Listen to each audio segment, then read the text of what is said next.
Heat हा chapter आपला पूर्ण झालेला आहे. या चॅप्टरमध्ये आपण काय काय बघितलं त्याची एक क्विक रिव्हिजन. चॅप्टरची सुरुवात आपण केलेली विथ हीट. हीट म्हणजे काय? आपण बोलतो heat is a form of energy. एनर्जीचा एक फॉर्म आहे. हीट ट्रान्सफरसाठी नेहमी दोन ऑब्जेक्टमध्ये किंवा दोन बॉडीजमध्ये नेहमी टेम्परेचर डिफरन्स पाहिजे. म्हणजे सपोज दोन ऑब्जेक्ट आहे, एक आहे ऑब्जेक्ट ए, एक आहे ऑब्जेक्ट बी. याच्यामध्ये हीट ट्रान्सफर कधी होणार आहे? ज्यावेळेस टेम्परेचर ऑफ ऑब्जेक्ट ए आणि टेम्परेचर ऑफ ऑब्जेक्ट बी हे दोघं इक्वल नाही आहे. ज्यावेळेस हे टेम्परेचर डिफरंट असतील त्याच केसमध्ये नेहमी हीट फ्लो होतो. त्यामुळे जसं आपण बघितलं की सर्किटमध्ये करंट फ्लो होणार असेल तर त्या ठिकाणी पोटेन्शियल डिफरन्स पाहिजे. त्याच पद्धतीने हीट फ्लो जर करायची असेल किंवा हीट फ्लो केव्हा होऊ शकते? जेव्हा केव्हा तिथे टेम्परेचरचा डिफरन्स असेल त्याच केसमध्ये नेहमी हीट फ्लो होतो. आपण असं बोलतो की नेहमी हीट हॉट ऑब्जेक्टकडून कोल्ड ऑब्जेक्टकडे हीट फ्लो होत असतो किंवा हॉट बॉडीकडून कोल्ड बॉडीकडे हीट फ्लो होत असतो. हीट आणि टेम्परेचर याच्यामध्ये असणारा डिफरन्ससुद्धा आपण बघितला. टेम्परेचर म्हणजे काय? टेम्परेचर म्हणजे आपण बोलतो average kinetic energy of each particle, त्याला आपण बोलतो टेम्परेचर. हीट एनर्जी आहे आणि टेम्परेचर म्हणजे काय? एखादी वस्तू किती थंड आहे किंवा किती गरम आहे हे चेक करण्याचा पॅरामीटर म्हणजे टेम्परेचर. बरोबर? एखादी वस्तू किती थंड आहे किंवा किती गरम आहे ते चेक करण्याचं जे पॅरामीटर आहे त्याला आपण बोलतो टेम्परेचर. टेम्परेचर मेजर करण्यासाठी आपण थर्मोमीटर्स यूज करतो. तर हे आपण हीटचे काही बेसिक रिवाईज केलेले. त्यानंतर आपण एक नवीन टर्म बघितली, त्याला बोलतात लेटंट हीट. Latent heat. मग हीट आणि लेटंट हीट याच्यामध्ये काय डिफरन्स आहे किंवा लेटंट हीटचा अर्थ काय ते सुद्धा आपण बघितलं. सो लेटंट हीट, लेटंट म्हणजे काय? Hidden heat. So latent heat म्हणजे काय? आपण जनरली असं बघतो की जेव्हा हीट दिली जाते तेव्हा टेम्परेचरमध्ये चेंज होतो. सपोज आपण एखाद्या वस्तूला हीट दिली म्हणजे एखादी वस्तू आपण गरम केली त्याचं टेम्परेचर वाढतं. ती वस्तू आपण थंड केली टेम्परेचर कमी होतं. बरोबर? सो आपण नेहमी काय करतो? हीटला आपण रिलेट करतो टेम्परेचरसोबत. म्हणजे आपण जनरली असं बोलतो की हीटचा इफेक्ट काय असतो? Change in temperature. Change in temperature हा हीटचा इफेक्ट असतो. फॉर एक्झाम्पल सपोज पाणी आहे, या टेम्परेचरला 10 डिग्री सेल्सिअसचं वॉटर आहे. याला जर मी हीट दिली काय होणार आहे? 10 डिग्री सेल्सिअसचं लेट से टेम्परेचर होत आहे 15 डिग्री सेल्सिअस. तर इथे ही जी हीट मी प्रोव्हाइड केलेली आहे या हीटचा इफेक्ट मला दिसतोय. काय इफेक्ट दिसतोय? की टेम्परेचर वाढलेलं आहे. सपोज जर मी असं केलं की 15 डिग्री सेल्सिअसचं वॉटर होतं आणि ते मी थंड केलं, कूल केलं किंवा मी हीट त्याची काढून घेतली, त्या केसमध्ये लेट से 15 डिग्री सेल्सिअसचं टेम्परेचर हे होतं. आता टेम्परेचर झालं 5 डिग्री सेल्सिअस. इथे सुद्धा हीटचा इफेक्ट विजिबल आहे. बरोबर? काय हीटचा इफेक्ट काय विजिबल आहे? आपण हीट काढून घेतो त्यामुळे टेम्परेचर जे आहे ते कमी होतं. सो हीटचा इफेक्ट इथे काय दिसतो? Change of temperature. पॉझिटिव्ह असेल निगेटिव्ह असेल change of temperature. But suppose जर मी आईस घेतला 0 डिग्री सेल्सिअसचा आणि याला जर मी हीट दिली आणि मी कंटिन्युअसली या आईसचं टेम्परेचर मेजर करत राहिली, आईस घेतला 0 डिग्री सेल्सिअसला हीट दिली, तर काय होणार आहे? या आईसचं कन्व्हर्जन होणार आहे वॉटरमध्ये. आईसचं कन्व्हर्जन वॉटरमध्ये होतं आणि जर मी टेम्परेचर चेक करत राहिली तर जोपर्यंत या पूर्ण आईसचं कन्व्हर्जन वॉटरमध्ये होत नाही तोपर्यंत टेम्परेचर राहणार आहे 0 डिग्री सेल्सिअस. टेम्परेचर चेंज होत नाही आहे. Ice solid, water liquid. म्हणजे इथे चेंज काय होत आहे? इथे चेंज होत आहे फेज इज चेंजिंग आणि टेम्परेचर जे आहे ते काय आहे? कॉन्स्टंट आहे. सो जसं इथे विजिबल होतं की हीट दिली, हीटचा इफेक्ट आला चेंज इन टेम्परेचर. या ठिकाणी ही जी आपण हीट प्रोव्हाइड करतोय टेम्परेचर चेंज होत नाही. म्हणजे या हीटचा इफेक्ट काय तो आपल्याला डोळ्यांनी दिसत नाही आहे किंवा या पद्धतीने इथे हीटचा इफेक्ट टेम्परेचर चेंजमध्ये होत नाही आहे. ही हीट कुठे यूज केली जाते? ही हीट यूज केली जाते फेज चेंजसाठी. आईसचं कन्व्हर्जन वॉटरमध्ये होत आहे. फेज चेंजसाठी हीट यूज केली जाते किंवा टू बी स्पेसिफिक आपण असं बोलू शकतो की बॉन्ड्स ब्रेक करण्यासाठी किंवा बॉन्ड्स वीक करण्यासाठी या हीटचा यूज केला जातो. तर ही जी हिडन हीट असते, कारण हिचा इफेक्ट आपल्याला टेम्परेचर चेंजच्या रेफरन्सने किंवा टेम्परेचर चेंजच्या फॉर्ममध्ये आपल्याला दिसत नाही. ही जी हिडन हीट असते हिला आपण बोलतो लेटंट हीट. सो लेटंट हीटमध्ये काय लक्षात ठेवायचं तुम्हाला?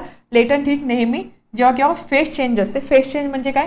सॉलिडचं कन्व्हर्जन लिक्विडमध्ये होत आहे, लिक्विडचं कन्व्हर्जन गॅसमध्ये होत आहे. इवन याच्या ऑपोजिटसुद्धा म्हणजे गॅसचं कन्व्हर्जन लिक्विडमध्ये होत आहे, लिक्विडचं कन्व्हर्जन सॉलिडमध्ये होते. फेज चेंज होत आहे तेव्हा जी काही हीट इन्व्हॉल्व असणार आहे तिला आपण बोलतो latent heat. Latent heat absorb पण होऊ शकते किंवा लेटंट हीट रिलीजसुद्धा होऊ शकते. लेटंट हीट ॲब्झॉर्ब होणं म्हणजे काय? सपोज आईस आहे, आईसला मी हीट दिली आईसचं कन्व्हर्जन होतं आहे वॉटरमध्ये. आईसला मी हीट देते म्हणजे आईस हीट काय करते, ॲब्झॉर्ब करते. आणि सपोज पाण्यापासून मी आईस बनवते, वॉटरमध्ये असणारी हीट मी काढून घेतली. पाण्यापासून बर्फ बनवते म्हणजे मी ते थंड करते म्हणजे मी हीट एनर्जी काढून घेते. सो या केसमध्ये वॉटर टू आईस ज्यावेळेस कन्व्हर्जन होईल त्यावेळेस हीट एनर्जी बाहेर पडणार आहे, त्याला आपण बोलतो हीट रिलीज. ठीक आहे. हीट ॲब्झॉर्ब आईस करणार, त्याचं कन्व्हर्जन वॉटरमध्ये होणार. वॉटर टू आईस ज्यावेळेस कन्व्हर्जन होणार असेल त्यावेळेस हीट एनर्जी रिलीज होणार आहे. समजते. सो यामध्ये नेहमी बघा त्यासाठी आपण एक ग्राफ सुद्धा बघितला किंवा एक एक्सपेरिमेंट केलेला. आपण एक्सपेरिमेंटमध्ये काय सांगितलं होतं की आपल्याला एक बीकर घ्यायचं होतं, त्यामध्ये आईस ठेवायचा होता आणि त्याला कंटिन्युअसली आपल्याला टेम्परेचर हीट द्यायची होती आणि टेम्परेचरमध्ये असणारा चेंज आपल्याला बघायचा होता. तर आपण बघितलं आईस 0 डिग्री सेल्सिअसला आहे, याला हीट दिलेली आहे. आईस हीट ॲब्झॉर्ब करणार, आईसचं कन्व्हर्जन वॉटरमध्ये होणार. बट सगळ्यात आधी पूर्ण आईस जे आहे या पूर्ण आईसचं कन्व्हर्जन वॉटरमध्ये होईल, तो पण त्या टेम्परेचर असेल 0 डिग्री सेल्सिअसच. इथे होणार आहे फेज चेंज. एकदा का वॉटरचं टेम्परेचर 0 डिग्री सेल्सिअस झालं त्यानंतर जी आपण हीट देणार आहोत या हीटमुळे काय होणार आहे, हळूहळू वॉटरचं टेम्परेचर इन्क्रीज होणार आहे. ठीक आहे. एकदा फेज चेंज झाली ती वॉटर या फेजमध्ये लिक्विड फेजमध्ये आली. आता हळूहळू टेम्परेचर इन्क्रीज होणार आहे. टेम्परेचर इन्क्रीज होऊन ते पोहोचेल 100 डिग्री सेल्सिअसपर्यंत. टेम्परेचर इन्क्रीज होऊन टेम्परेचर पोहोचेल 100 डिग्री सेल्सिअसपर्यंत. आता काय होणार आहे, हे जे वॉटर आहे ॲट 100 डिग्री सेल्सिअस याचं कन्व्हर्जन होईल वॉटर वेपरमध्ये. आता इथे सुद्धा काय होतं आहे, लिक्विड टू गॅस कन्व्हर्जन आहे म्हणजे इथे टेम्परेचर काय राहणार आहे, कॉन्स्टंट राहणार आहे. तर ही जी हीट असते, टेम्परेचर चेंज होत फेज चेंज होते, तिला आपण बोलतो लेटेंट हीट. याचा आपण ग्राफसुद्धा बघितलेला.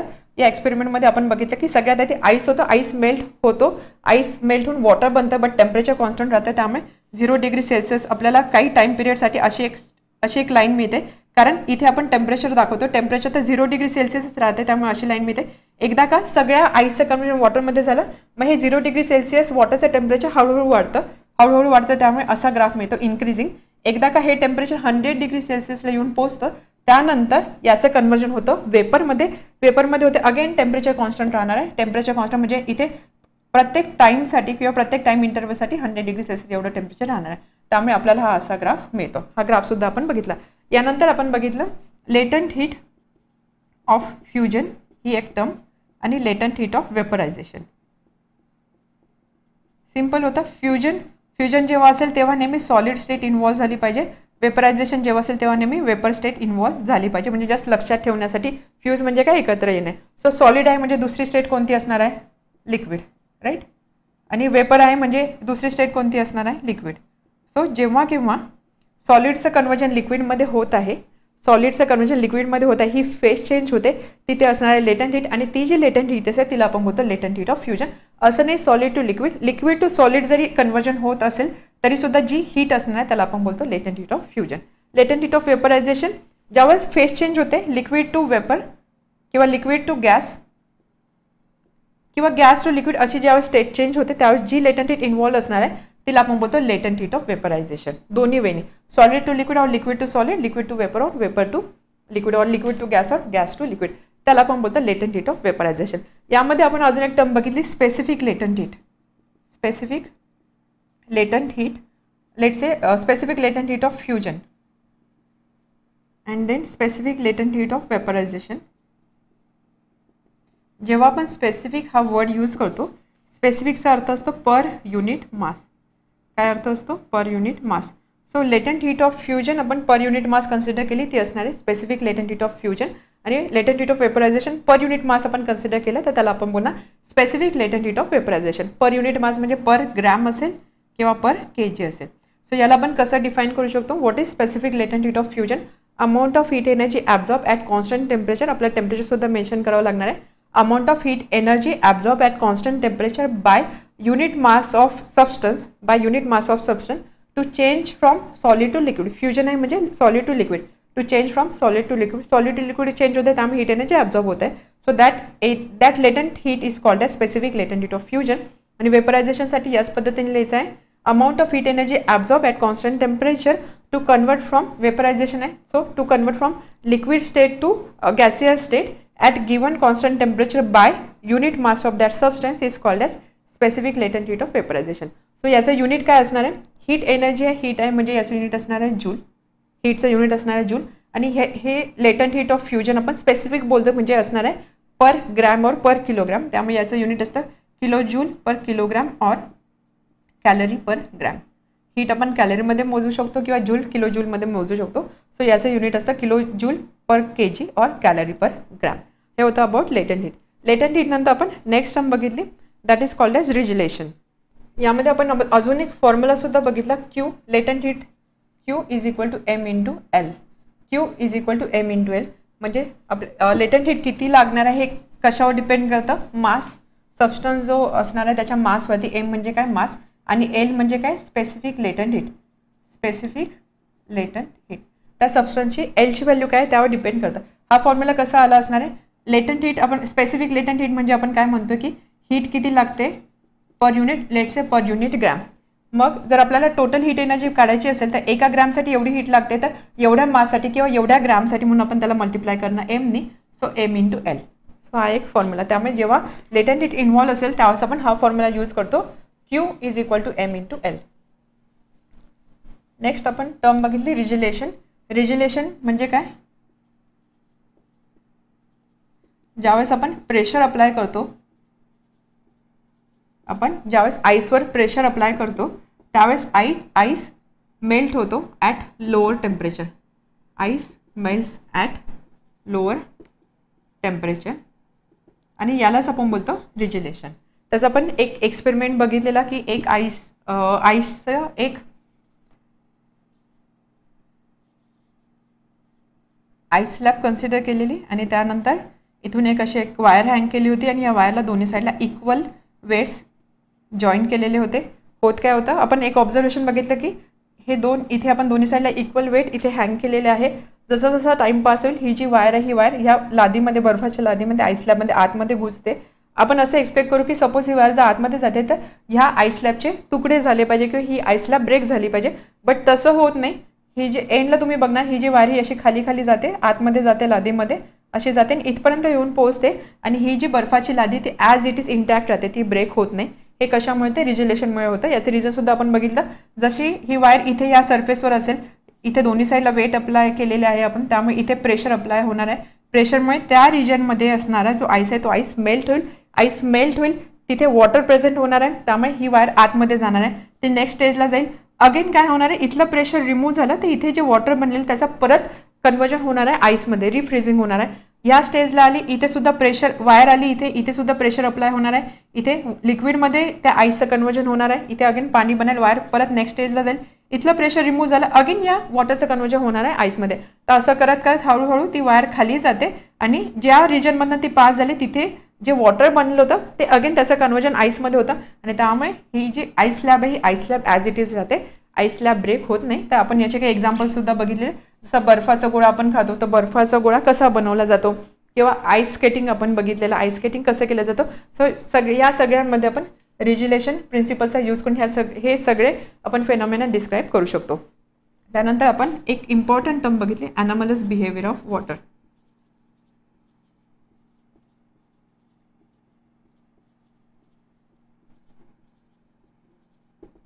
ॲनॉमलस म्हणजे आपण बोलतो अनयुज्युअल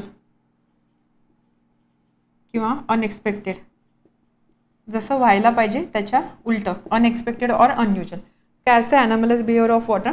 यामध्ये आपण टेम्परेचरचा विचार केलेला. एक तर आपण टेम्परेचर कमी करतो किंवा टेम्परेचर वाढवतो अशी केस कन्सिडर केलेली. सपोज आता सध्याचं टेम्परेचर आहे लेट्स से 10 डिग्री सेल्सिअस आणि हळूहळू टेम्परेचर जे आहे टेम्परेचर कमी होत आहे. हळूहळू टेम्परेचर कमी होत आहे. आपण असं कन्सिडर करूया की वॉटर आहे ठीक आहे. Water is at 10 degree Celsius. याचा हळूहळू आपण टेम्परेचर कमी करत आहोत. तर आपल्याला माहिती आहे की ज्यावेळेस आपण टेम्परेचर कमी करतो म्हणजे आपण हीट एनर्जी काढून घेतो किंवा हीट रिलीज होते म्हणजे ती वस्तू थंड होते. ज्यावेळेस एखादी वस्तू थंड होते तर आपण जनरली काय म्हणतो की व्हॉल्यूम त्याचं कमी होतं. बरोबर. व्हॉल्यूम काय होतं मॉलिक्यूल जवळ येतं व्हॉल्यूम कमी होतं. सो वॉटर 10 डिग्री सेल्सिअसला आहे. जर मी हे पाणी थंड करत जर केली तर काय होणार आहे याचं व्हॉल्यूम कमी होणार आहे. बरोबर. Shrink. Density is equal to mass upon volume. जर व्हॉल्यूम कमी होत आहे तर डेन्सिटी काय होणार आहे डेन्सिटी वाढणार आहे. व्हॉल्यूम कमी होत आहे तर डेन्सिटी वाढणार आहे. हे तर जसं आपण अपेक्षित असतं किंवा आपल्याला जनरली आपल्याला जे माहिती आहे हे असंच होतं. बट फॉर वॉटर एक पर्टिक्युलर टेम्परेचर रेंज असते की ज्यामध्ये काहीतरी वियर्ड बिहेवियर होतं. काय वियर्ड बिहेवियर होतं 10 डिग्री सेल्सिअसपासून आपण टेम्परेचर कमी करत आहोत, सगळं काही व्यवस्थित चाललेलं आहे. बट 4 डिग्री सेल्सिअस हळूहळू टेम्परेचर आपण कमी करत आलो एका नेक्स्ट टेम्परेचर रेंजमध्ये 4 degree Celsius to 0 degree Celsius. इथे सुद्धा आपण काय करतो, टेम्परेचर तर कमीच करत आहोत, बट इथे काहीतरी अनयुज्युअल बिहेवियर आपल्याला दिसतं की टेम्परेचर कमी करतो तर आयडियली व्हायला पाहिजे व्हॉल्यूम कमी, बट आता इथे काय होतं, वॉटर होतं एक्सपांड. वॉटर एक्सपांड होतं म्हणजेच काय, व्हॉल्यूम काय होते, इन्क्रीज होते. व्हॉल्यूम वाढते म्हणजे डेन्सिटी काय होणार, कमी होणार. व्हॉल्यूम वाढते, डेन्सिटी कमी होणार. आणि त्यानंतर आता हे तर आपण काय केलं, इथे टेम्परेचर आपण कमी केलेलं आहे. याच्या ऑपोजिट सुद्धा आपण बोलू शकतो, म्हणजे 0 डिग्री सेल्सिअस टू 4 डिग्री सेल्सिअसमध्ये जर आपण टेम्परेचर इन्क्रीज करत आहोत, टेम्परेचर जर इन्क्रीज करतो तर आयडियली काय व्हायला पाहिजे बघा, ही रेंज आपण इथे आपण टेम्परेचर कमी करतोय. ऑपोजिट केस घेते मी की सपोज आता 0 degree Celsius to 4 degree Celsius असं टेम्परेचर मी इन्क्रीज करते फॉर वॉटर. टेम्परेचर मी इन्क्रीज करते तर आयडियल काय व्हायला पाहिजे, टेम्परेचर वाढवते म्हणजे एक्सपांड झालं पाहिजे आणि व्हॉल्यूम वाढलं पाहिजे. बट इथे सुद्धा ऑपोजिट होणार आहे. इथे काय होणार आहे, व्हॉल्यूम होणार आहे कमी किंवा वॉटर होणार आहे श्रिंक. सो ह्या टेम्परेचर रेंजमध्ये 0 to 4 और 4 to 0 डिग्री सेल्सिअस या टेम्परेचर रेंजमध्ये वॉटरचं हे अनयुज्युअल जे बिहेवियर दिसतं त्याला आपण बोलतो ॲनॉमलस बिहेवियर ऑफ वॉटर. त्याला आपण काय बोलतो, ॲनॉमलस बिहेवियर ऑफ वॉटर. आणि 4 डिग्री सेल्सिअस या टेम्परेचरला व्हॉल्यूम मिनिमम असतं, वॉटरचं व्हॉल्यूम मिनिमम असतं आणि डेन्सिटी असते मॅक्झिमम किंवा डेन्सेस्ट वॉटर असतं at 4 degree Celsius. Density is maximum, volume is minimum, density is maximum. याचा आपण ग्राफसुद्धा बघितलेला. सो ग्राफमध्ये आपण 2 पॅरामीटर कन्सिडर केलेले. एक्स ॲक्सिसवर आपण टेम्परेचर घेतलेलं आणि वाय ॲक्सिसवर आपण स्पेसिफिक व्हॉल्यूम कन्सिडर केलेला. स्पेसिफिक व्हॉल्यूम म्हणजे पर के जी व्हॉल्यूम फॉर एक्झाम्पल किंवा पर युनिट मास व्हॉल्यूम आपण कन्सिडर केलेला. त्यानंतर आपण इथे टेम्परेचर कन्सिडर केलेले 0, 1, 2, 3, 4 असं करून लेट्स से 10 डिग्री सेल्सिअसपर्यंत. यामध्ये वॉटरचे ॲनॉमलस बिहेवियर ह्या टेम्परेचर रेंजमध्ये आपल्याला दिसलेलं. कसं, आपण जसं जसं टेम्परेचर इथे दुसरी केस, जसं जसं आपण टेम्परेचर वाढवतो 0 to 4 डिग्री सेल्सिअस टेम्परेचर आपण वाढवतोय तर काय व्हायला पाहिजे होतं, टेम्परेचर वाढवते एक्सपांड व्हायला पाहिजे म्हणजे व्हॉल्यूम वाढायला पाहिजे. बट काय होतं, व्हॉल्यूम होतं कमी. सो 0 to 4 डिग्री सेल्सिअसमध्ये व्हॉल्यूम कमी होतं म्हणजे ग्राफ कसा असणार आहे असा.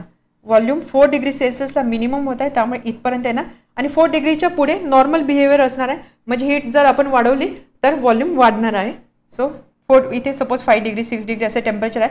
5 डिग्री सेल्सिअसला अगेन व्हॉल्यूम वाढणार आहे, 6ला अजून जास्त होणार आहे त्यामुळे ग्राफ आपल्याला असा मिळतं. या ठिकाणी आपल्याला मिळतं मिनिमम व्हॉल्यूम. तर हे जे बिहेवियर असतं वॉटरचं याला आपण बोलतो ॲनॉमलस बिहेवियर ऑफ वॉटर. त्यानंतर याचा आपण बघितलं एक रिझनसुद्धा बघितलं की याचा यूज ॲक्वॅटिक लाईफला सर्वाईव्ह करण्यासाठी होतं, स्पेसिफिकली इन कोल्ड रिजन. का होतं, कारण कोल्ड रिजनमध्ये टेम्परेचर खूप कमी जातं तर त्याचं आपण सिस्टमॅटिक वेने आन्सरसुद्धा बघितलं की पाणी असणार आहे, टेम्परेचर कमी होतं suppose 10 degree to 4 degree Celsius या टेम्परेचर रेंजमध्ये हेच होणार आहे की व्हॉल्यूम कमी होतं, डेन्सिटी वाढते म्हणजे वॉटर हेवी होणार आहे. हेवी वॉटर कुठे जाणार आहे, खाली. आपण सरफेस वॉटरचा विचार करत आहोत, हेवी वॉटर कुठे जाणार आहे, खाली. त्यानंतर 4 डिग्री टू 0 डिग्री सेल्सिअसमध्ये ॲनॉमलस बिहेवियर होणार आहे, वॉटर एक्सपांड होणार आहे. वॉटर एक्सपांड होतंय, व्हॉल्यूम वाढतंय, डेन्सिटी कमी होते, पाणी हलकं होतंय त्यामुळे ते जे पाणी आहे ते इथे सरफेस जवळच राहील. अजून टेम्परेचर कमी झालं, 0 डिग्री सेल्सिअस आलं, आईस बनायला सुरुवात झाली. हा जो आईस आहे आईस फ्लोट करणार आहे त्यामुळे इथे वरती असणार आहे आईसचे एक लेअर किंवा आईसचं ब्लँकेट आणि खाली असणार आहे रिलेटिव्हली वॉर्म वॉटर. आणि मग ह्या पाण्यामध्ये ॲक्वॅटिक ॲनिमल सर्वाईव्ह करू शकते. त्यामुळे अशा थंडीच्या ठिकाणी सुद्धा पाण्यामध्ये ॲक्वॅटिक लाईफ सर्वाईव्ह करू शकते only because of this phenomena which is called as anomalous behaviour of water. त्यानंतर आपण एक होप्स ॲपरेटसचा अभ्यास केलेला. होप्स ॲपरेटस म्हणजे हे ॲनॉमलस बिहेवियरचा स्टडी करण्यासाठी एक स्पेशल ॲपरेटस यूज केलं जातं, त्याला बोलतं होप्स ॲपरेटस. आपण त्याचं वर्किंग बघितलं कसं वर्क होतं आणि त्यावरून कन्क्लुजन किंवा आपण ग्राफसुद्धा बघितलेले. होप्स ॲपरेटस म्हणजे काय होतं, एक असा सिलेंडर होता, ठीक आहे, आणि इथे ना एक असा एक बाउल होतं. या बाउलमध्ये असं आईस आणि सॉल्टचं फ्रीजिंग मिक्सचर ठेवलेलं होतं. इथे आतमध्ये पाणी होतं आणि त्यानंतर इथे एक थर्मामीटर आणि इथे एक थर्मामीटर होतं. याला आपण बोलत होतो T1, याला आपण बोलत होतो T2. त्या एक्सपेरिमेंटमध्ये काय केलं ना, T1 आणि T2 सगळ्यात आधी बिगिनिंगपासून आपण बघितलं की T1 T2 दोघांचं टेम्परेचर सारखं असणार आहे. मग आपण काय केलं, फ्रीजिंग मिक्सचर ॲड केलं आणि त्याच्यानंतर एव्हरी 30 सेकंड प्रत्येक 30 सेकंड नंतर आपण T1 आणि T2 हे टेम्परेचर नोट करत गेलो. तेव्हा आपण बघितलं की काय होतं, सगळ्यात आधी हा जो आईस, इथे आईस आहे, हे फ्रीजिंग मिक्सचर आहे, इथे असणारं पाणी थंड होणार आहे. पाणी थंड होते, टेम्परेचर कमी होते म्हणजेच काय, पाणी जे आहे ते हेवी होणार, जड होणार, पाणी येणार आहे खाली. पाणी खाली येणार आहे. पाणी खाली येईल म्हणजे थंड पाणी खाली येतं, त्यामुळे काय होणार, हे जे थर्मोमीटर आहे याचं टेम्परेचर अगदी पटपट खाली ड्रॉप डाऊन होणार आहे. टेम्परेचर याचं पटपट कमी होणार, कारण इथे थंड पाणी येत आहे. T2चं सुद्धा टेम्परेचर कमीच होणार आहे, कारण इथे आईस ठेवलेलं आहे. याचा इफेक्ट या वॉटरवर होणार आहे, म्हणजे पाणी थंडच होत आहे. याचं सुद्धा टेम्परेचर कमी होणार आहे. बट ज्या स्पीडने याचं टेम्परेचर कमी होत आहे त्याच्या कंपॅरिझनमध्ये याचा जो स्पीड आहे याचा स्पीड कमी असणार आहे. म्हणजे T2चा एकदम अब्रप्ट चेंज होणार आहे. T1च्या टेम्परेचरमध्ये T2चं टेम्परेचर हळूहळू कमी होणार आहे. हे कुठपर्यंत होईल, हे होईल टिल 4 डिग्री सेल्सिअस. 4 डिग्री सेल्सिअसला काय होणार आहे, आपल्याला माहिती 4 डिग्री सेल्सिअसला वॉटरची डेन्सिटी मॅक्झिमम असते. 4 डिग्री सेल्सिअसला ज्यावेळेस ते पाणी इथे येईल, 4 डिग्री सेल्सिअस टेम्परेचर आहे, काही टाईमसाठी T1चं टेम्परेचर 4 डिग्री सेल्सिअस असणार आहे. 4 डिग्री सेल्सिअस नंतर आता काय होणार आहे, ऑपोजिट होणार आहे. ऑपोजिट होणार आहे म्हणजे काय, पाणी होणार आहे हलकं, त्यामुळे ते पाणी जाणार आहे वरती. आता थंड पाणी इथे गेलेलं आहे, त्यामुळे आता याचं टेम्परेचर पटपट खाली येणार आहे आणि त्यानंतर याचं टेम्परेचर हळूहळू खाली येणार आहे. त्यामुळे जर याचा तुम्ही ग्राफ बघितला, आपण 2 टेम्परेचरचा ग्राफ बघितलेला. सपोज हे इनिशियल टेम्परेचर होतं 12 डिग्री सेल्सिअस. हे टेम्परेचर T1चं सुद्धा होतं, T2चं सुद्धा होतं. T1चं टेम्परेचर पटपट खाली येते.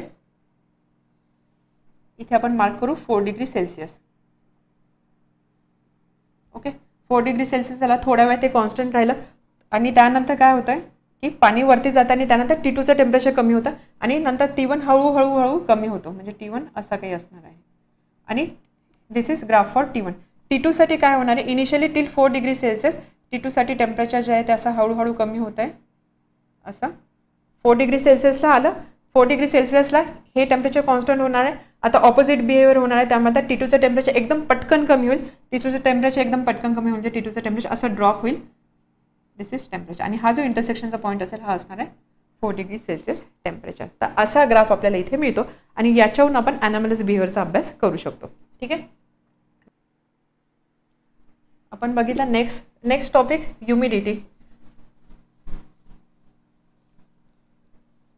Humidity and dew point. Humidity, dew point. त्यानंतर आपण बघितलं यामध्ये saturated, unsaturated air, then absolute humidity, relative humidity, percentage relative humidity, dew point and dew point temperature.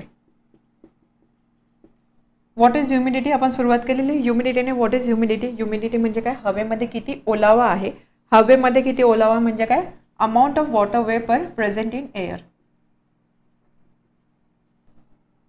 Water vapour का प्रेझेंट असतं, कारण आपण बोलतो की around 70-71% of earth is occupied with water. एवढं पाणी आहे, कंटिन्युअसली इव्हॅपोरेशन चालू राहतं. इव्हॅपोरेशन म्हणजे काय, पाण्याचं वॉटरचं कन्व्हर्जन होतं वॉटर वेपरमध्ये, त्यामुळे वातावरणामध्ये नेहमी वॉटर वेपर प्रेझेंट असतात. या वॉटर वेपरचा किती अमाऊंट आहे दिलेल्या एअरमध्ये त्याला आपण बोलतो ह्युमिडिटी. त्या आधारावरती आपण बघितलं सॅच्युरेटेड एअर आणि अनसॅच्युरेटेड एअर या 2 टर्म. सॅच्युरेटेड एअर म्हणजे काय, सॅच्युरेशन झालेलं आहे. सॅच्युरेशन कसलं झालेलं आहे, एअरची काहीतरी स्वतःची कपॅसिटी असते. एअरची काहीतरी कपॅसिटी असते की एवढ्या अमाऊंटच्या वॉटर वेपर ते कंटेन करू शकता किंवा प्रेझेंट होल्ड करू शकता. जर एअरमध्ये त्याच्या कॅपॅसिटी एवढं वॉटर वेपर प्रेझेंट असेल तर त्या एअरला आपण बोलतो सॅच्युरेटेड एअर. एअरची जेवढी कॅपॅसिटी आहे वॉटर वेपर होल्ड करण्याची त्याच्यापेक्षा कमी वॉटर वेपर जर प्रेझेंट असतील त्या एअरला आपण काय बोलतो, अनसॅच्युरेटेड एअर. त्यावरून आपण सॅच्युरेटेड एअर आणि अनसॅच्युरेटेड एअर या 2 टर्म बघितल्या. यामध्ये आपण बघितलं की जसं जसं आपण टेम्परेचर कमी करतो, टेम्परेचर जसं कमी होतं तसं एअरची वॉटर वेपर होल्डिंग कॅपॅसिटीसुद्धा कमी होते. त्यासाठी आपण एक एक्झाम्पल बघितलं. सपोज 40 डिग्री सेल्सिअसची एअर आहे, 20 डिग्री सेल्सिअसची एअर आहे. 1 kg ड्रायर आपण कन्सिडर केली तर 40 डिग्री सेल्सिअसची एअर किती वॉटर वेपर होल्ड करू शकतो, 49 ग्रॅम. आणि 20 डिग्री सेल्सिअस म्हणजे आपण टेम्परेचरचं कमी करतो तर ते अमाऊंट होतं 14.7 ग्रॅम. 1 kg ड्रायर्सचा आपण विचार केला. सो जसं टेम्परेचर कमी होतं तसे वॉटर होल्डिंग कॅपॅसिटीसुद्धा कमी होते, हे आपण इथे बघितलेलं आहे. त्यानंतर आपण बघितलं ॲब्सोल्यूट ह्युमिडिटीचा अर्थ.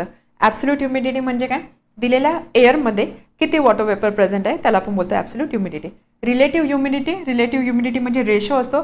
रेशो म्हणजे काय, ॲक्च्युअल किती ह्युमिडिटी आहे किंवा ॲक्च्युअल किती वॉटर वेपर प्रेझेंट आहे अपॉन मॅक्झिमम त्या एअरची वॉटर वेपर होल्डिंग कॅपॅसिटी किती आहे किंवा किती मॅक्झिमम वॉटर वेपर ते होल्ड करू शकता, याचा रेशो जो असतो याला आपण बोलतो रिलेटिव्ह ह्युमिडिटी. याला आपण सॅच्युरेटेड टेम्परेचर सॅच्युरेशनशी सुद्धा आपण सॅच्युरेटेड एअरशी सुद्धा आपण रिलेट करत होतो. हा जो रेशो असतो याला आपण बोलतो रिलेटिव्ह ह्युमिडिटी. ही रिलेटिव्ह ह्युमिडिटी जेव्हा आपण पर्सेंटेजमध्ये बोलतो त्यावेळेस त्याला आपण बोलतो पर्सेंटेज रिलेटिव्ह ह्युमिडिटी. हे सगळं आपण बघितलं. ज्यावेळेस रिलेटिव्ह ह्युमिडिटीचं पर्सेंटेज 60% अभाव असेल त्यावेळेस आपण बोलतो की एअर ह्युमिड आहे, आणि 60% कमी असेल त्यावेळेस आपण काय बोलतो, एअर आहे ड्राय. ज्यावेळेस रिलेटिव्ह ह्युमिडिटी 100% असेल, रिलेटिव्ह ह्युमिडिटी 100% म्हणजे काय, ही व्हॅल्यू हा रेशो 100% केव्हा येईल, जो या दोन्ही टर्म सारखे असेल. दोन्ही टर्म सारख्या म्हणजे actual water vapour is equal to त्या एअरची वॉटर वेपर होल्डिंग करण्याची काय कॅपॅसिटी आहे. जेव्हा या दोन्ही टर्म सारखे असतील तेव्हाच ही व्हॅल्यू 100% होणार आहे. सो रिलेटिव्ह ह्युमिडिटी ज्यावेळेस 100% असेल त्यावेळेस आपण बोलतो एअर इज सॅच्युरेटेड. ठीक आहे, एअर इज सॅच्युरेटेड. समजते. सॅच्युरेटेड एअर म्हणजे किती प्रेझेंट आहे, जेवढी त्याची कॅपॅसिटी होती तेवढी. त्याच वेळेस हा रेशो 1 येणार आहे, म्हणजेच हा पर्सेंटेजमध्येच आपण एक्सप्रेस केला 100% येणार आहे. सो 100% रिलेटिव्ह ह्युमिडिटी असेल याचा अर्थ काय, एअर आहे सॅच्युरेटेड. आता आपण बघितलं की एअरची वॉटर होल्डिंग कॅपॅसिटी असते. मग त्याच्या कॅपॅसिटीपेक्षा जर वॉटर वेपर जास्त असतील मग त्या केसमध्ये काय होतं, हे जे एक्सेस वॉटर वेपर असतं याचं कन्व्हर्जन होतं वॉटर ड्रॉपलेटमध्ये. वेपरचं कन्व्हर्जन होत आहे वॉटरमध्ये, म्हणजेच काय, गॅसचं कन्व्हर्जन होत आहे लिक्विडमध्ये. सो याला आपण बोलतो कंडेन्सेशन. सो थोडक्यात काय, जे एक्सेस वॉटर वेपर प्रेझेंट असतात त्या वॉटर वेपरचं कन्व्हर्जन होतं वॉटर ड्रॉपलेटमध्ये through the process of condensation. याचं आपण प्रॅक्टिकल एक्झाम्पल बघितलं की थंडीच्या दिवसामध्ये आपल्याला गवतावरती दव बिंदू दिसतात, ड्यू फॉर्मेशन कशामुळे होतं, तर थंडीच्या दिवसामध्ये टेम्परेचर खूप कमी होतं. टेम्परेचर कमी झालं म्हणजे वॉटर वेपर होल्डिंग कॅपॅसिटीसुद्धा कमी होणार आहे. त्यामुळे एअरमध्ये आता जास्त वॉटर वेपर बसू शकत नाही, म्हणजे एक्स्ट्रा वॉटर वेपर प्रेझेंट आहे. मग एक्स्ट्रा वॉटर वेपरचं काय होणार आहे, त्याचं कन्व्हर्जन होणार वॉटर ड्रॉपलेटमध्ये, आणि म्हणून ज्यालाच आपण बोलतो कंडेन्सेशन, आणि म्हणून आपल्याला ड्यू तिथे दिसतात. त्याहून आपण एक टर्म बघितले, due point temperature. Due point temperature म्हणजे काय, आता हे कधी होतं की ज्यावेळेस वॉटर वेपर एक्सेस होता.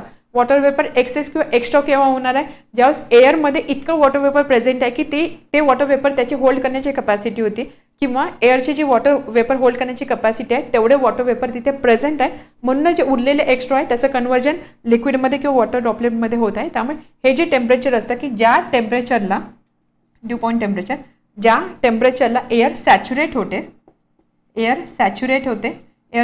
होते म्हणजे एअरच्या कॅपॅसिटी एवढे वॉटर वेपर प्रेझेंट आहे, त्या टेम्परेचरला आपण बोलतो ड्यू पॉईंट टेम्परेचर. आणि ड्यू पॉईंट टेम्परेचरमुळेच काय होतं, ड्यू फॉर्मेशन होत आहे. समजतंय. ड्यू पॉईंट टेम्परेचर म्हणजे एअर सॅच्युरेट झाली म्हणजे त्याच्या कॅपॅसिटी एवढा वॉटर वेपर त्यांनी समावून घेतलेला आहे. उरलेलं वॉटर वेपर आहे त्याचं कन्व्हर्जन आता कशात होणार आहे, लिक्विडमध्ये होणार आहे, वॉटर ड्रॉपलेटमध्ये होणार आहे. वॉटर ड्रॉपलेटमध्ये कन्व्हर्जन होत आहे म्हणजेच काय, ड्यू फॉर्म होत आहे, त्या टेम्परेचरला आपण बोलतो ड्यू पॉईंट टेम्परेचर. ह्या सगळ्या गोष्टी आपण डिस्कस केलेल्या. त्यानंतर आपण नेक्स्ट टर्म बघितली, specific heat capacity. Specific word आला. स्पेसिफिक म्हणजे पर युनिट मास आपण कन्सिडर करत आहोत, हे लगेच समजलं पाहिजे.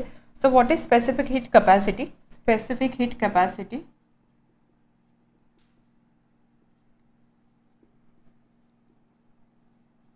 आपण स्पेसिफिक हीट कॅपॅसिटी दाखवतो स्मॉल लेटर सी ने. स्पेसिफिक आहे पर unit mass. What is specific heat capacity? Amount of heat energy required to increase temperature of unit mass. Unit mass म्हणजे 1 gram or 1 kg. Unit mass of substance by 1 degree Celsius. त्यासाठी जी heat लागणार आहे तिला आपण बोलतो specific heat capacity. Okay. 1 ग्रॅमचा एक substance आहे, याचं टेम्परेचर मला 1 डिग्री सेल्सिअसने वाढवायचं आहे, किंवा आपण असं बोलू 1 ग्रॅमचा एक सबस्टन्स आहे त्याचं टेम्परेचर होतं लेट से 10 डिग्री सेल्सिअस, ते आता मला करायचं आहे 11 डिग्री सेल्सिअस. 1 डिग्रीनी मला हे टेम्परेचर इन्क्रीज करायचं आहे. सो त्यासाठी जी काही हीट लागणार आहे त्या हीटला आपण बोलतो स्पेसिफिक हीट कॅपॅसिटी. प्रत्येक सबस्टन्ससाठी, प्रत्येक मटेरियलसाठी स्पेसिफिक हीट कॅपॅसिटी ही वेगवेगळी असते. स्पेसिफिक हीट कॅपॅसिटी आपण बोलतो amount of heat required per unit mass, म्हणजे क्यू जर हीट रिक्वायर्ड असेल पर युनिट मास म्हणजे खाली असणार आहे एम. त्यानंतर चेंज इन टेम्परेचर किती पाहिजे, 1 degree Celsius. Change in temperature म्हणजे डेल्टा टी. ठीक आहे.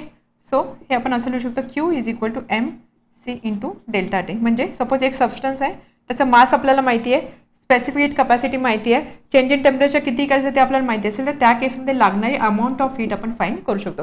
Q is equal to M C delta T. Okay. C म्हणजे काय, स्पेसिफिक हीट कॅपॅसिटी. हीट आहे, हीटचं युनिट आपण कन्सिडर करतो जूल और किलो जूल. मास आहे सपोज के जी, आणि change in temperature degree Celsius, किंवा हे युनिट आपण असंही लिहू शकतो कॅलरी. इथे किलो जूल और किलो कॅलरीसुद्धा असू शकतं, calorie per gram per degree Celsius. So this is unit for specific heat capacity. जसं मी बोलले की प्रत्येक सबस्टन्ससाठी प्रत्येक मटेरियलसाठी सीची व्हॅल्यू वेगवेगळी असते. याच्यासाठी एक एक्सपेरिमेंट आपण बघितलेला. आपण 3 मेटल बॉल्स घेतलेले, 3 स्पियर्स घेतलेले, तिघांचे मासेस सारखे होते, सेम मासचे 3 स्पियर घेतलेले, बट तिघांचं मटेरियल वेगळं होतं. एक आपण घेतलेला आयर्न बॉल, एक आपण घेतलेला कॉपर आयर्न बॉल और sphere, iron sphere, copper sphere आणि त्यानंतर लीडचा.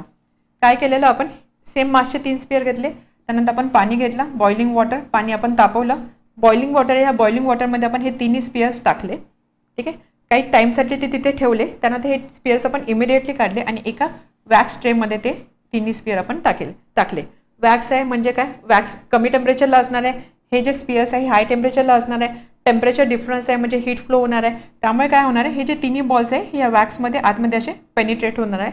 बट इथे जर तुम्ही बघितलं तिघांचे मासेस सारखे होते, तिघांना एक्सपोज केलेले टेम्परेचरसुद्धा सारखं होतं, बट या ठिकाणी जे 3 बॉल्स आहे त्यांचं पेनिट्रेशन हे वेगवेगळे आहे किंवा तिन्ही बॉल किती डेप्थपर्यंत गेली ही डेप्थ वेगवेगळी आहे. यामध्ये आयर्न बॉल सगळ्यात खाली जातो, त्याच्या कंपॅरिझनमध्ये कॉपर आणि लीड सगळ्यात लिस्ट ट्रॅव्हल करतो. हे यावरून आपण काय कन्क्लूड केलं की या ठिकाणी मासेस सारखे होते, टेम्परेचर सारखे होते, बट प्रत्येकाने ॲब्झॉर्ब केलेली हीट एनर्जी वेगवेगळी होती. ही डिपेंड करते या प्रत्येक मटेरियलच्या स्पेसिफिक हीट कॅपॅसिटीवरती. यावरून आपण कन्क्लूड केलं प्रत्येक सबस्टन्ससाठी स्पेसिफिक हीट कॅपॅसिटी वेगवेगळी असते. फॉर एक्झाम्पल वॉटरचा जर आपण विचार केला, वॉटरसाठी स्पेसिफिक हीट हाय असते, स्पेसिफिक हीट हाय असते. याचा अर्थ काय, पाणी तापवायला सुद्धा वेळ लागतो आणि पाणी थंड करायला सुद्धा वेळ लागतो. याच्या उलट एखादा तुम्ही मेटल स्पून घेतला, तो जेवढा पटकन गरम होतो तेवढा पटकन तो थंड सुद्धा होतो, कारण त्या ठिकाणी स्पेसिफिक हीट लो असते. वॉटरसाठी स्पेसिफिक हीट खूप हाय असते. सो हे सुद्धा माहिती पाहिजे की हाय स्पेसिफिक हीट म्हणजे काय, लो स्पेसिफिक हीट म्हणजे काय आणि त्याचा काय रोल असतो ते. ठीक आहे, स्पेसिफिक हीट कॅपॅसिटीमध्ये आपण हा एक फॉर्म्युला बघितला, यावर आधीच काही क्वेश्चन आपण सॉल्व्ह केलेले, तर यासोबत जे आपण न्यूमेरिकल सॉल्व्ह केले त्यामध्ये आपण हा सुद्धा फॉर्म्युला यूज करत होतो. Q is equal to ml. Second formula use करत होतो Q is equal to mc delta T. हे हा फॉर्म्युला आपण केव्हा यूज करतो, दोन्ही हीटच आहे. हा फॉर्म्युला जेव्हा लेटंट हीट इन्व्हॉल्व असते, लेटंट हीट म्हणजे फेज चेंज असतो, फेज चेंज होत असेल तर हा फॉर्म्युला यूज करायचा. स्टेट जर टेम्परेचर चेंज होत असेल त्या ठिकाणी आपल्याला हा फॉर्म्युला यूज करायचा असतो. त्यानंतर नेक्स्ट आपण टॉपिक बघितला हीट एक्सचेंजचा. हीट एक्सचेंज अगदी सिंपल होतं. हीट एक्सचेंज आपल्याला माहिती आहे की हीट फ्लो होण्यासाठी टेम्परेचर डिफरन्स पाहिजे असतो. हीट नेहमी हॉट ऑब्जेक्टकडून कोल्ड ऑब्जेक्टकडे फ्लो होते आणि हे कधीपर्यंत चालते, ही प्रोसेस कधीपर्यंत चालते, जोपर्यंत दोन्ही ऑब्जेक्टचं टेम्परेचर सारखं होत नाही तोपर्यंत ही प्रोसेस होते. एकदा का दोघांचं टेम्परेचर सारखं आलं त्यानंतर हीट फ्लो कम्प्लिटली थांबते. हे सुद्धा आपण बघितलं. तर त्यामध्ये आपण कन्सिडर केलेले 2 ऑब्जेक्ट, एक हॉट ऑब्जेक्ट आणि एक कोल्ड ऑब्जेक्ट. त्यानंतर एक हॉट ऑब्जेक्ट आहे, कोल्ड ऑब्जेक्ट आहे, म्हणजे हीट हॉटकडून कोल्डकडे फ्लो होणार आहे. आपण काय केलं, हीट लॉस नको म्हणून आपण ही जी सिस्टीम आहे ही सिस्टीम एका हीट इन्सुलेटेड बॉक्समध्ये ठेवली. हीट इन्सुलेटेड बॉक्स म्हणजे काय, यामुळे काय होणार आहे, बाहेरची हीट आत येणार नाही किंवा आतली हीट बाहेर येणार नाही. थोडक्यात आपण याला इन्सुलेट केलेलं आहे. तर ह्या केसमध्ये आपण हीट एक्सचेंज प्रिन्सिपल काय म्हणत होतो, in an isolated system. Isolated म्हणजे जिथे कुठे असं काही हीट एक्सचेंज पॉसिबल नाही आहे, ज्या ठिकाणी आपण त्याला हीट इन्सुलेटेड बॉक्समध्ये ठेवलं असं कन्सिडर करू शकतो. In an isolated system heat lost is equal to heat gain. 2 object आपण कन्सिडर करत आहोत. हीट लॉस कोण करणार, हॉट ऑब्जेक्ट करेल का कोल्ड ऑब्जेक्ट करेल, heat loss of course hot object करणार आहे. So heat lost by hot object is equal to heat gain by cold object. एकामधून हीट बाहेर पडेल, दुसरा ती हीट एनर्जी गेन करणार आहे. आणि हे कधीपर्यंत चालेल, जोपर्यंत या दोघांचं टेम्परेचर लेट्स से दोघांचं टेम्परेचर एक पर्टिक्युलर व्हॅल्यू T डिग्री सेल्सिअसला येत नाही तोपर्यंत हीट एक्सचेंज चालू राहणार आहे. त्यासाठी तुम्हाला नेहमी मेन्शन करायचं आयसोलेटेड सिस्टीम, कारण आयसोलेटेड सिस्टीम नसेल तर काही अमाऊंट ऑफ हीट बाहेर ॲटमॉस्फिअरमध्ये सुद्धा पडू शकेल. म्हणून आपल्याला नेहमी आयसोलेटेड सिस्टीम कन्सिडर करून हे लिहायचं असतं. याला आपण बोलतो प्रिन्सिपल ऑफ हीट एक्सचेंज. आणि याला अजून असंही बोलता principle of conservation of energy. आपण कॉन्झर्वेशन ऑफ एनर्जी जे बघितलं, सो त्यावर आधारितच हे प्रिन्सिपल आहे. So principle of conservation of energy या प्रिन्सिपलवर आधारित हे प्रिन्सिपल आहे. ओके, हीट एक्सचेंज नंतर नेक्स्ट आपण बघितलं की सपोज एखादा सबस्टन्स आहे, या सबस्टन्सची मला स्पेसिफिक हीट माहिती नाही किंवा स्पेसिफिक हीट कपॅसिटी माहिती नाही, सीची व्हॅल्यू मी कशी फाईंड करू शकते. तर सीची व्हॅल्यू फाईंड करण्यासाठी आपण या प्रिन्सिपलचा यूज करतो. जी मेथड आपण यूज करतो त्याला आपण बोलतो मिक्सिंग मेथड. आणि त्यासाठी आपण यूज करतो मिक्सिंग मेथड आणि त्यासाठी आपण यूज करतो कॅलरीमीटर. कॅलरीमीटर म्हणजे काय, असं एक ॲपरेटस असतं की जे थर्मली इन्सुलेटेड असतं. यामध्ये असं एक स्टरर असतो, त्यानंतर एक थर्मामीटर दिलेला असतो. त्या सबस्टन्सची स्पेसिफिक हीट कॅपॅसिटी आपल्याला फाइंड करायचे. तो सबस्टन्स का तो ऑब्जेक्ट, तो हॉट ऑब्जेक्ट आपण काय करतो इथे आतमध्ये टाकतो. ठीक आहे, हॉट ऑब्जेक्ट इथे आतमध्ये टाकतो. इथे असतं वॉटर, याच्यामध्ये काय असतं वॉटर. आता काय काय असणार आहे इथे, हा एक हॉट ऑब्जेक्ट आहे, त्यानंतर सेकंड आहे वॉटर आणि त्यानंतर कॅलरीमीटर. वॉटर आणि कॅलरीमीटर एकाच टेम्परेचरला असणार आहे इनिशियली. हॉट ऑब्जेक्टचं टेम्परेचर डिफरंट असणार आहे.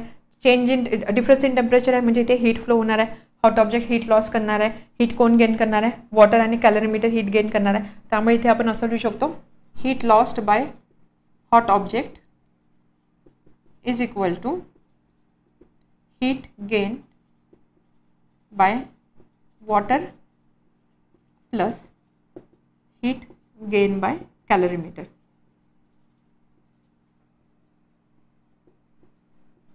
आपल्याला फाइंड करायचे सी ची व्हॅल्यू ह्या ऑब्जेक्टसाठी किंवा या सबस्टन्ससाठी. Heat loss by hot object equal to heat gain by water and heat gain by calorimeter. हीटचा फॉर्म्युला आहे MC into delta T. So या हॉट ऑब्जेक्टचा मास मला माहिती असेल, याची स्पेसिफिक हीट कॅपॅसिटी मला फाइंड करायची. चेंज इन टेम्परेचर आपण नोट करू शकतो, म्हणजे ह्या ऑब्जेक्टचा काहीतरी टेम्परेचर असणार आहे. त्यानंतर हीट एक्सचेंज कधीपर्यंत होतो, जोपर्यंत पूर्ण सिस्टमचं टेम्परेचर सारखं होत नाही. जसं इथे आपण बघितलं की दोघांचा टेम्परेचर T डिग्री सेल्सिअस होत नाही, तोपर्यंत हीट एक्सचेंज होणार आहे. इथे काय होणार आहे, हीट एक्सचेंज कधीपर्यंत होणार आहे, जोपर्यंत ऑब्जेक्ट, वॉटर आणि कॅलरीमीटर या तिघांचं टेम्परेचर एका पर्टिक्युलर व्हॅल्यूला लेट्स से T डिग्री सेल्सिअसला जोपर्यंत पोहोचत नाही तोपर्यंत हीट एक्सचेंज होणार आहे. त्यामुळे इथे चेंज इन टेम्परेचर यासाठी काय असणार आहे, सपोज हॉट ऑब्जेक्टचा टेम्परेचर होता आधी T1, ओके, आणि फायनल टेम्परेचर होत आहे T. So change in temperature काय असणार आहे, T1 minus T. Change in temperature आपण नोट करू शकतो, म्हणजे ही टर्म आपल्याला माहिती, ही क्वांटिटी आपल्याला माहिती, ही क्वांटिटी आपल्याला माहिती, आपल्याला C फाइंड करायचं आहे. So that is equal to heat gain by water. वॉटरने हीट गेन केली, again same formula MC M into C into delta T. वॉटरचं मास मला माहिती असणार आहे, कॅलरीमीटरमध्ये असणार वॉटरचा मास मला माहिती असणार आहे. वॉटरची स्पेसिफिक हीट कॅपॅसिटी मला माहिती आहे. चेंज इन टेम्परेचर, वॉटरसुद्धा लेट्स से टेम्परेचर T2ला होतं, चेंज इन टेम्परेचर किती असणार आहे, फायनल टेम्परेचर होतं T. So change in temperature असणार T मायनस T2. यामध्ये आपल्याला चेक करावं लागेल की कोणतं टेम्परेचर मोठं असणार, कोणतं टेम्परेचर लहान असणार आहे. जसं हॉट ऑब्जेक्ट होता त्यामुळे आता तो थंड होणार आहे, त्यामुळे फायनल टेम्परेचर याच्यापेक्षा कमी असणार आहे. या ठिकाणी हा ऑब्जेक्ट कोल्ड होता, पाणी थंड होतं, पाणी थंड होतं म्हणजे त्याचं फायनल टेम्परेचर जास्त असणार आहे. So T minus T2 plus third आहे हीट गेन बाय कॅलरीमीटर. कॅलरीमीटरचा मास आपल्याला माहिती असेल, त्यानंतर त्याच्यासाठी जे मटेरियल असणार त्याची स्पेसिफिक हीट कॅपॅसिटी माहिती असणार आहे. चेंज इन टेम्परेचरसुद्धा इथे माहीत असणार आहे, म्हणजे हे सगळ्या टर्म्स आपल्याला माहिती आहे. हे इक्वेशन सॉल्व्ह करून आपण C ची व्हॅल्यू फाइंड करू शकतो, म्हणजे जो सबस्टन्स ज्याची स्पेसिफिक हीट कॅपॅसिटी आपल्याला माहिती नाही आहे त्याची स्पेसिफिक हीट कॅपॅसिटी किंवा C ची व्हॅल्यू आपण इथे फाइंड करू शकतो. तर हे सगळं आपण डिस्कस केलं. यामध्ये अजून एक आपण बघितलं unit of heat, calorie and kilo calorie. Calorie and kilo calorie. तर ज्यावेळेस आपण 1 कॅलरी ऑफ हीट किंवा 1 kilo calorie of heat define करतो त्यावेळेस आपण काय म्हणतो, amount of heat required to increase temperature by 1 degree Celsius of 1 gram of water. आणि या ठिकाणी आपण काय म्हणतो, 1 डिग्री सेल्सिअसनी टेम्परेचर वाढवायचं आहे कसलं, 1 kg ऑफ वॉटरचं, त्यावेळी जी हीट असणार आहे त्याला आपण बोलतो 1 किलो कॅलरी हीट. तर यामध्ये हे जे आपण 1 डिग्री सेल्सिअस टेम्परेचर बोलतो ना, इथे आपण स्पेसिफिकली टेम्परेचर रेंज मेन्शन करतो 14.5 degree Celsius to 15.5 degree Celsius. So ह्या हे टेम्परेचर म्हणजे इनिशियल टेम्परेचर 14.5 पासून 15.5 या 1 डिग्री सेल्सिअस चेंज ऑफ टेम्परेचरसाठी जी हीट लागणार आहे taken by 1 gram of water और 1 किलोग्राम ऑफ वॉटर, त्याला आपण बोलतो 1 कॅलरी और 1 किलो कॅलरी. हीच रेंज आपण का स्पेसिफिकली मेन्शन करतो, कारण जर आपण वेगळी रेंज कन्सिडर केली तर अमाऊंट ऑफ हीट जी लागणार आहे ती स्लाइटली डिफरंट राहील. म्हणून स्टँडर्डायझेशनसाठी आपण ही टेम्परेचर रेंज नेहमी कन्सिडर करतो. अशा पद्धतीने हीट हा चॅप्टर आपला पूर्ण झालेला आहे. या चॅप्टरमध्ये थोडासा ट्रिकी पार्ट कोणता आहे, न्यूमरिकल्सचा. न्यूमरिकल्स ट्रिकी काय, कारण यामध्ये बऱ्याचशा चेंजेस दिलेले असतात. म्हणजे फॉर एक्झाम्पल आईस आहे, आईसचं कन्वर्जन वॉटरमध्ये झालं, वॉटर ॲट 50 डिग्री सेल्सिअस. मग यामध्ये हे आपल्याला समजलं पाहिजे, आईस 0 डिग्री सेल्सिअसला आहे. आधी या आईसचं कन्वर्जन वॉटरमध्ये होणार आहे, water which is at 0 degree Celsius. मग या 0 डिग्री सेल्सिअस वॉटरचं टेम्परेचर इन्क्रीज होऊन 50 डिग्री सेल्सिअसला रीच होणार आहे. आधी फेज चेंज होते, नंतर टेम्परेचर चेंज होतं. फेज चेंज होते म्हणजे लेटंट हीट तिथे आली पाहिजे. टेम्परेचर चेंज होतं म्हणजे Q is equal to MC delta T. हा फॉर्म्युला आपल्याला यूज करायचा आहे. या सगळ्या गोष्टी तुम्हाला नीट लक्षात घ्यायच्या आणि त्यानंतर न्यूमरिकल सॉल्व्ह करायचे आहे. आय होप चॅप्टर तुम्हाला क्लिअर आहे. जर तुम्हाला असं वाटत असेल की या व्हिडिओजमधनं खरोखर तुम्हाला काही मदत होते तर प्लीज तुमच्या मित्रमैत्रिणींसोबत हे व्हिडिओज नक्की शेअर करा. Thank you very much. All the best.